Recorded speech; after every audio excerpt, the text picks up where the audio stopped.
Bila melibatkan isu agama, jangan main dengan logik. Saya sebut awal. Sebab benda ni tak mustahil. Walaupun memang bukan syahadat.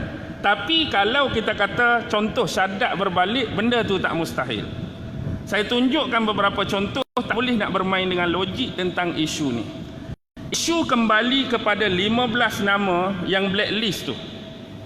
Antaranya Abdullah bin Abi Sarah kan.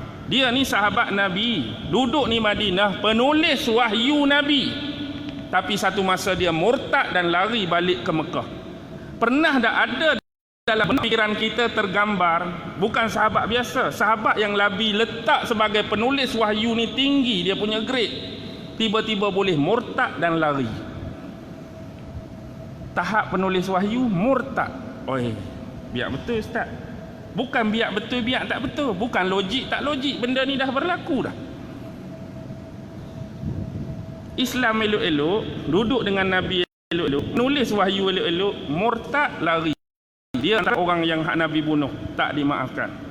Ada seorang lagi, datang Madinah, masuk Islam, Nabi beri kepada dia jawatan pungut zakat, pungut hasil daripada orang Islam Madinah. Beri pula seorang pembantu. Jadi satu kes, letih bekerja ni, sebelum tidur dia suruh pembantu dia masak. Kamu masak nanti bila aku bangun aku nak makan. Pembantu letih, tertidur, tak teringat nak masak. Dia bangun nak makan. Bila bangun tak ada masakan, dia pergi bunuh pula kawan tu. Mati kawan tu. Dia takut dia kena bunuh balas, dia lari balik ke Mekah. Bawa sekali dengan duit-duit hak kutip dengan orang tu. Dia juga murtad. Siapa murtad tu? Sahabat Nabi tu. Duk kutip duit orang, duk kutip zakat tu, murtad. Nah, ni pun kena bunuh. Mustahil ke tak? Tak mustahil. Tapi nak habaq sini bukan Syaddad bin Aus tu. Walaupun benda tu tak mustahil. Tapi Syaddad bin Al-Aswad. Syaddad bin Aus lain. Dia antara 3 sahabat yang ulama selalu sebut paling zuhud. Abu Darda, Umair bin Sa'id dan Syaddad bin Aus, itulah sahabat-sahabat Nabi hak kelihatan paling zuhud. Bukan hak lain tak zuhud.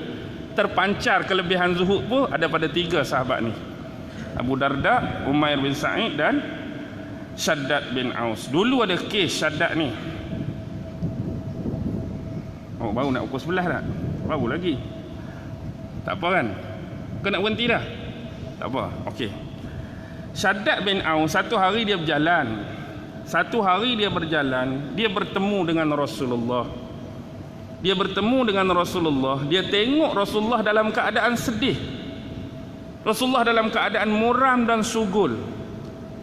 Lalu dia tanya Rasulullah, apakah yang menyebabkan Rasulullah berkeadaan demikian? Tengok pada air muka, raut wajah Nabi. Ini Nabi tengah sedih.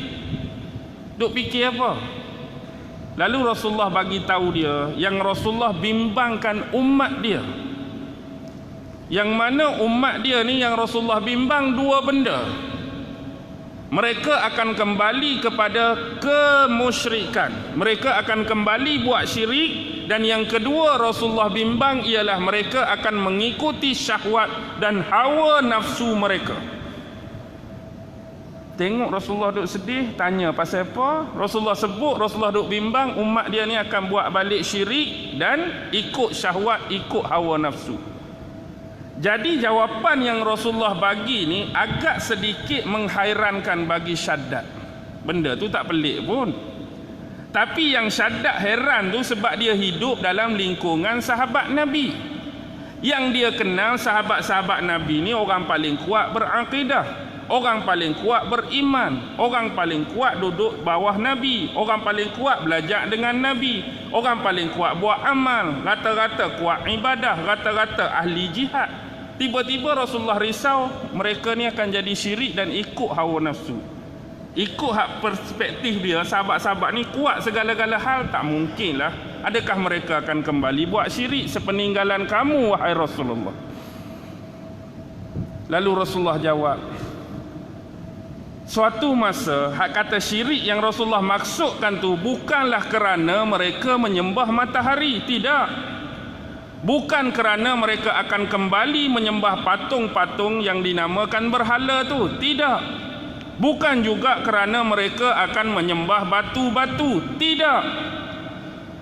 Tetapi Hak Rasulullah bimbang ialah suatu masa, dengar betul-betul, mereka akan mempamerkan, menunjukkan amalan-amalan kebaikan dan kesolehan masing-masing untuk dipamerkan di hadapan mata-mata manusia lain.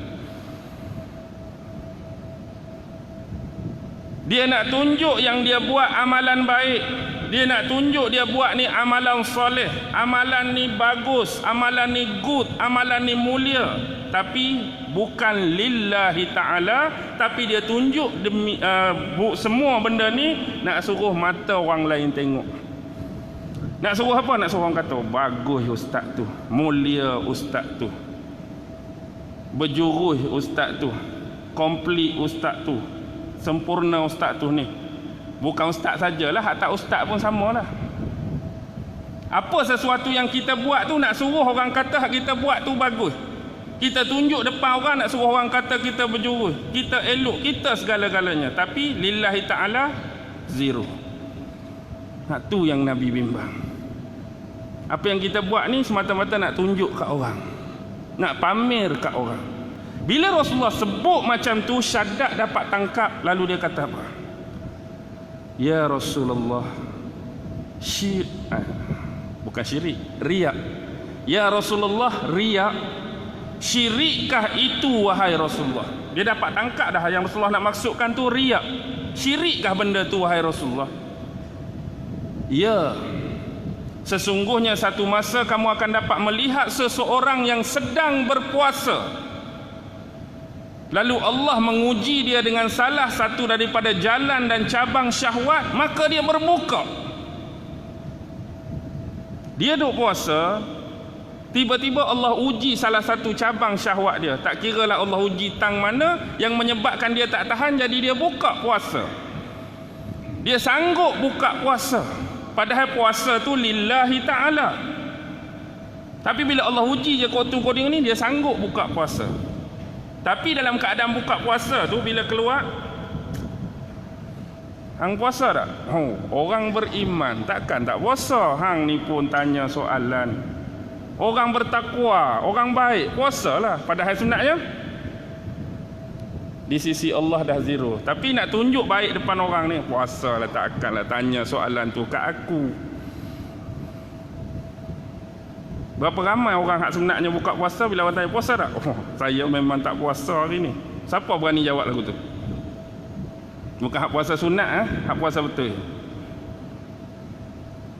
Kemudian disambung oleh Rasulullah. Dan inilah sebenarnya yang difirmankan oleh Allah. Sesungguhnya mereka ini sebenarnya tidak beriman pun kepada Allah, dan merekalah yang telah melakukan kesyirikan-kesyirikan ini. Dengarlah, sesungguhnya syirik jenis ini lebih halus daripada butiran-butiran pasir. Syirik jenis mana? Syirik jenis riak ni lah. Inilah disebut syirik khafi. Syirik jali, syirik khafi. Syirik jali tu hak jelas, hak terang. Sembah matahari, syirik jali. Sembah patung, syirik jali. Sembah berhala, syirik jali.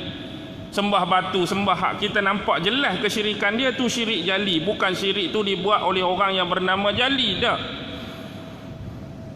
Syirik khafi hak halus, riak. Ramai tak orang buat macam ni? Ramai tak orang buat macam ni? Ramai. Antara lain takabur. Apa dia takabur? Batarul haq wa ghamtun nas. Lawan benda hak, tentang benda benar, dan meremeh-remehkan manusia, merendah-rendahkan manusia lain, jadilah dia takabur.